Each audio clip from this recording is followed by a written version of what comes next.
Merci Monsieur le Président, Monsieur le Ministre, mes chers collègues.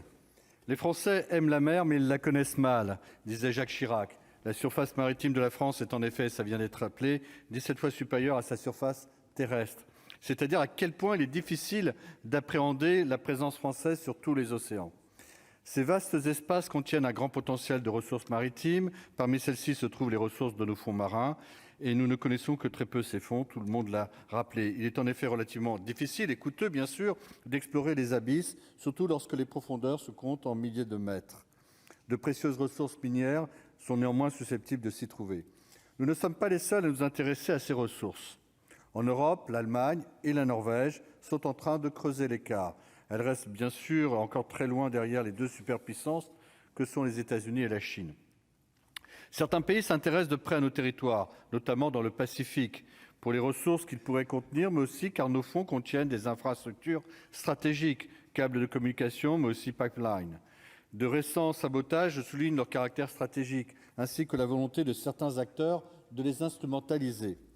L'une de nos premières priorités doit être donc l'exploration. Dresser l'état des lieux de nos fonds marins est indispensable pour préserver efficacement notre biodiversité.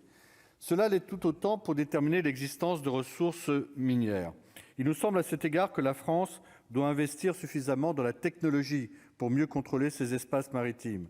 Les drones sont une technologie particulièrement utile à l'exploration sous-marine. Il est essentiel que nous puissions la maîtriser. Les recommandations du rapport d'information traduisent la nécessité d'investir ce sujet. Notre groupe est bien sûr favorable au renforcement du rôle du Parlement dans le développement de ces projets. Il est nécessaire de parvenir à des solutions équilibrées pour permettre à la France d'avancer. Nous sommes également très favorables au retour d'un ministère de la mer de plein exercice. Cela contribuerait à redonner toute sa place à cette dimension majeure. L'histoire démontre amplement que la maîtrise des mers est un important facteur de puissance.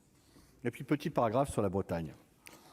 Monsieur le Président, mon cher Michel Canvet, le mercredi 24 octobre 2019 reste gravé dans ma mémoire avec amertume. Nous débattions de la loi relative à la délimitation des régions. Nous défendions ensemble une Bretagne à 5 départements. Nous voulions créer un pôle mondial de compétitivité mer conciliant tous les domaines de l'innovation, de la recherche jusqu'à la construction navale.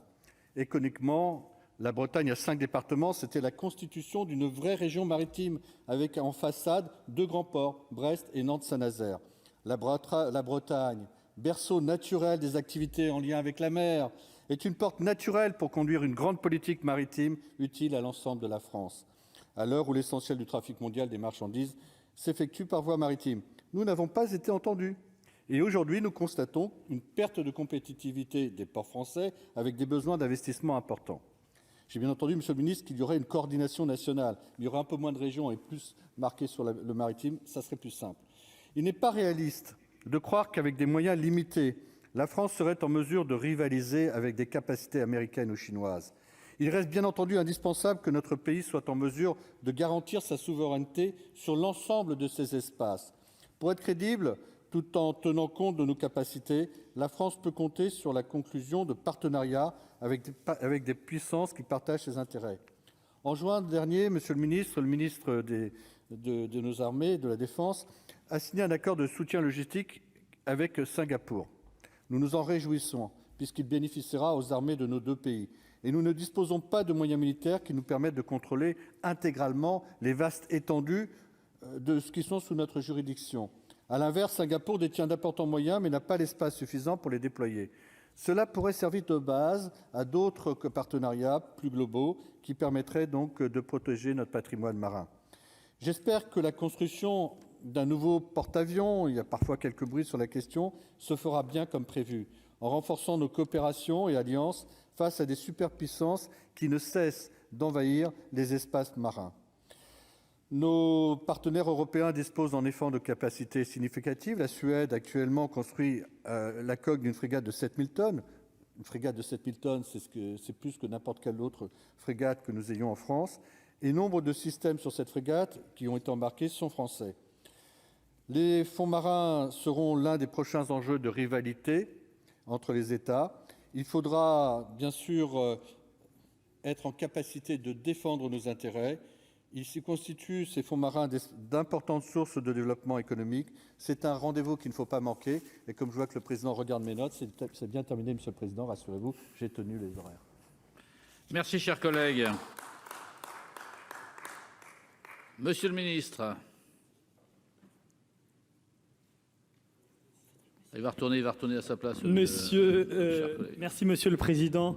Monsieur le sénateur, d'abord, vous avez cité quelqu'un, je citais aussi un grand breton qui disait sur notre nécessité aussi de renforcer la connaissance de nos concitoyens à la mer, Éric Tabarly, qui disait la mer, c'est ce qu'ont les Français dans le dos quand ils sont à la plage. Et donc je crois que depuis, on a fait beaucoup de progrès, et on essaye de le faire ici, en tout cas à ce ministère, mais il y a un enjeu là aussi partout sur les territoires de sensibilisation et de plus grande connaissance. D'abord, peut-être, je vais essayer de, je ne sais pas vous convaincre, mais en tout cas vous expliquer à quel point le fait d'avoir un secrétariat d'État placé auprès de la Première ministre permet justement de répondre à tous les enjeux que vous avez évoqués.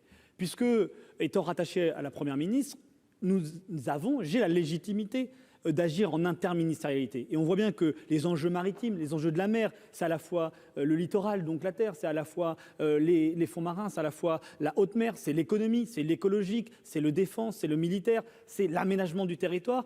Et donc je le vois tous les jours avec beaucoup de force à quel point ça m'évite beaucoup de réunions interministérielles, ça permet d'avancer beaucoup plus rapidement et puis ça me permet de mobiliser tous les services de l'État pour atteindre cet objectif de faire de la mer, de faire de l'océan un objectif prioritaire. Et donc avec notamment le secrétaire général à la mer et puis surtout la direction générale des affaires maritimes, de la pêche et de l'aquaculture, c'est plus de 300 agents, c'est 6 mois que cette direction existe, ça nous permet de déployer cette fonction interministérielle, de le faire du mieux que nous pouvons, mais je le crois avec beaucoup plus d'efficacité, de cohérence et de convergence. Et donc sur l'enjeu notamment de la maîtrise des fonds marins, au fond, reconnaître que la mer est un enjeu de compétition stratégique, eh bien, j'arrive à le faire, nous arrivons à le faire de manière beaucoup plus efficace parce que justement, nous sommes rattachés à la Première ministre et donc nous pouvons déployer avec le ministère de la Défense, avec le secrétariat général de la Défense nationale, une stratégie convergente, coordonnée, cohérente sur l'exploration, la connaissance et en même temps cet enjeu de sécurité, de surveillance et de contrôle de nos espaces maritimes. Donc vous le voyez, je ne sais pas si je vous ai convaincu, mais je vous ai démontré à quel point c'était intéressant et important d'avoir ce rôle interministériel pour les enjeux maritimes. Merci, monsieur le ministre. Pas de réplique ?